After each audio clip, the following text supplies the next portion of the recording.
नमस्कार दोस्तों, मैं नीरज जोशी स्वागत करता हूं आपका हमारे स्टॉक मार्केट इन्वेस्टिंग कोर्स के नेक्स्ट लेक्चर में। आज के इस लेक्चर में हम कुछ बहुत ही बेसिक चीजें डिस्कस करने वाले हैं जो कि हैं कॉर्पोरेट एक्शंस। कॉर्पोरेट एक्शंस तब होते हैं जब किसी कंपनी का बोर्ड कुछ डिसीजन लेता है और इन डिसीजंस का स्टॉक प्राइस पे कुछ इफेक्ट पड़ता है, तो इसलिए आपको इन चीजों के बारे में जानना जरूरी है। तो चलिए इस लेक्चर को शुरू करते हैं और सबसे पहले बात करते हैं स्प्लिट की। स्प्लिट क्या होता है ये समझने के लिए मान लो 10 साल पहले एक कंपनी आईपीओ लेकर आती है, वो खुद को स्टॉक मार्केट में लिस्ट करवाती है।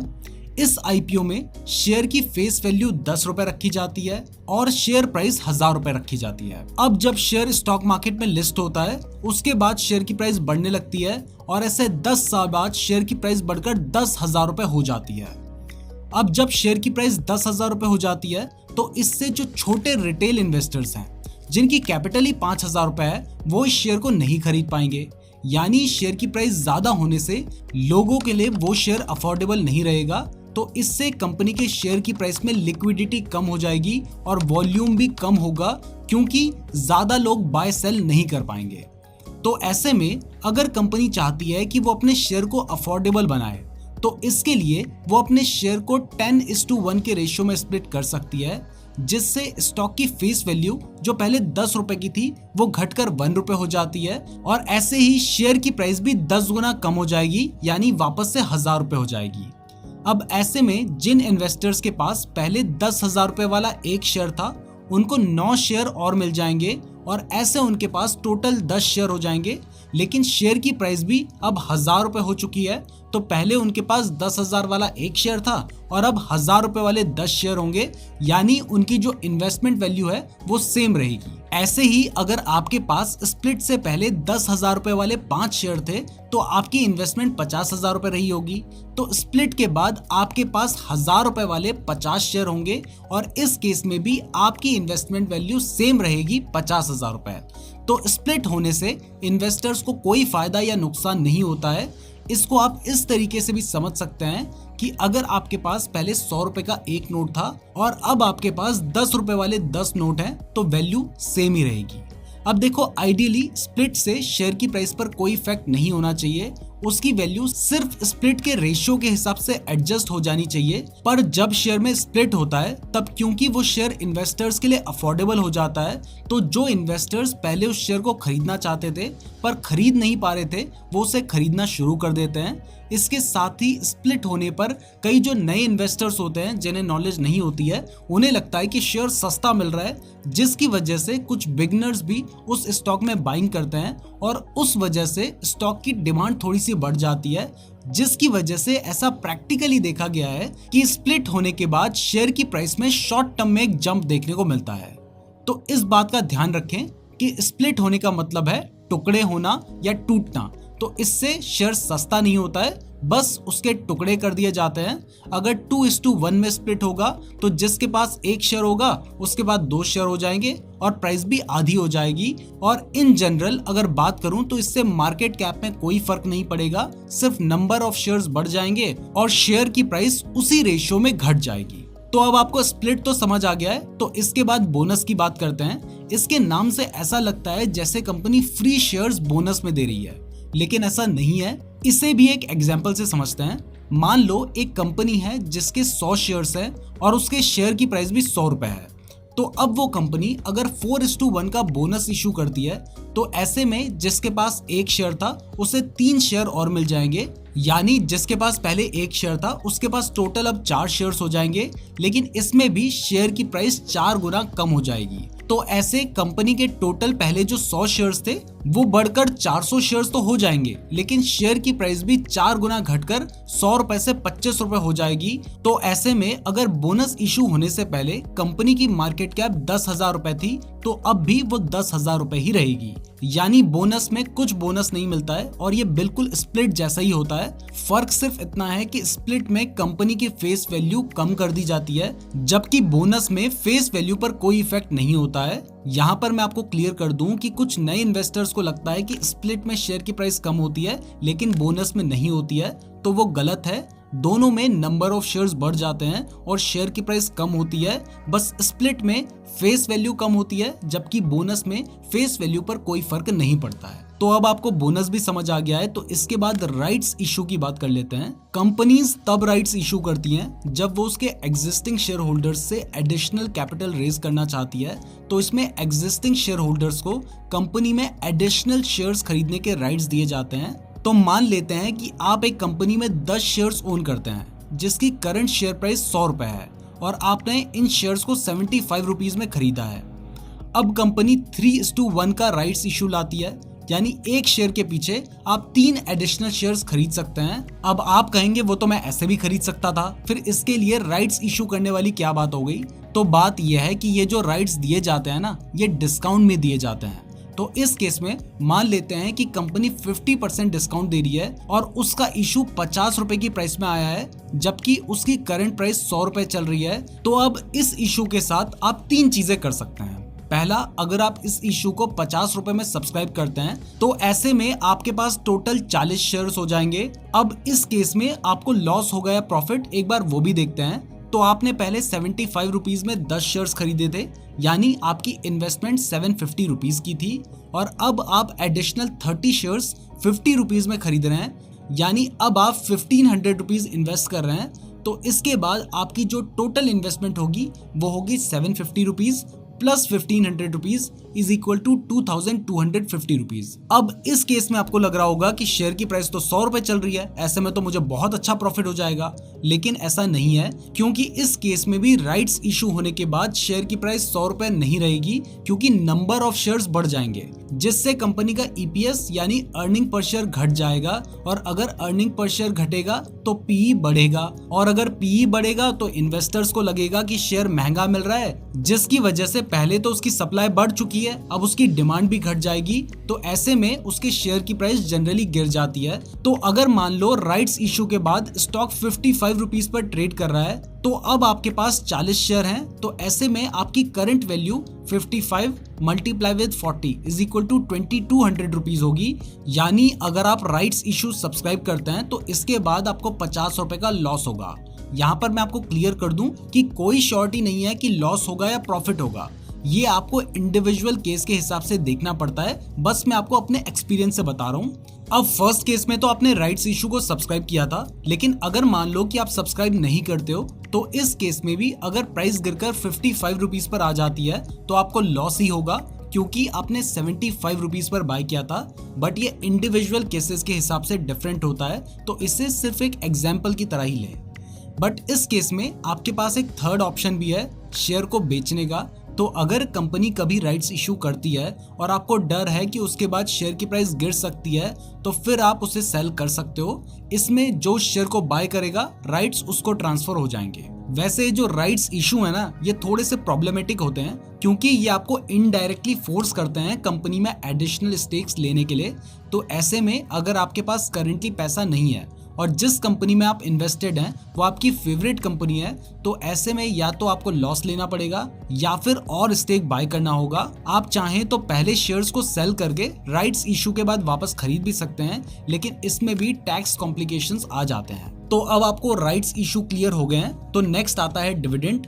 कंपनीज अपने रिजल्ट्स अनाउंस करने के बाद जनरली अपने प्रॉफिट से डिविडेंड देती हैं, जिसमें कंपनी पर शेयर के बेसिस पर कुछ रुपीस डायरेक्टली इन्वेस्टर्स के बैंक अकाउंट में ट्रांसफर करती हैं। ये एक तरीका होता है एग्जिस्टिंग शेयर होल्डर्स को रिवॉर्ड देने का, ताकि वो शेयर में इन्वेस्टेड रहे। डिविडेंड देने के लिए कंपनी एक एक्स डेट और एक रिकॉर्ड डेट अनाउंस करती है। एक्स डेट वो डेट होती है जिससे पहले शेयर खरीदकर आप डिविडेंड के लिए एलिजिबल हो जाते हैं, और रिकॉर्ड डेट वो डेट होती है जिस दिन आपके नाम पर शेयर होना चाहिए।